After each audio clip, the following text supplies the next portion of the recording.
ان کی قربانی شیخ العرب والا جب حسین احمد مدنی صاحب رحمت اللہ علیہ فرما ہر کوئی مدارس پر انگلی اٹھانا شروع کر دیتا ہے، مولویوں کو کام کوئی نہیں، مولوی لے لے۔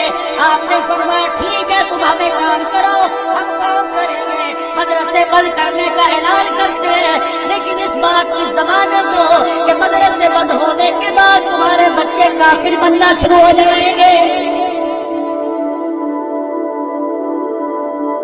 آج جو صفوں میں کھڑے ہو کے جنازے پڑھ رہے ہو مدارس والوں کا کمال ہے، آج پیچھے کھڑے ہو کے امام کے جماعت کے ساتھ نمازیں پڑھ رہے ہو مدارس والوں کا کمال ہے۔ آج بچے کے کان میں اذان دی جا رہی ہے، کوئی یونیورسٹی کا طالب علم نہیں دے رہا، قرآن کا خادم دے رہا۔ چار بیٹے باپ مر گیا، سگے باپ کو ہاتھ لگانے کے لیے تیار نہیں، اللہ اکبر۔ آج تیرے باپ کو جو غسل دے رہا ہے وہ مسجد کا امام دے رہا ہے۔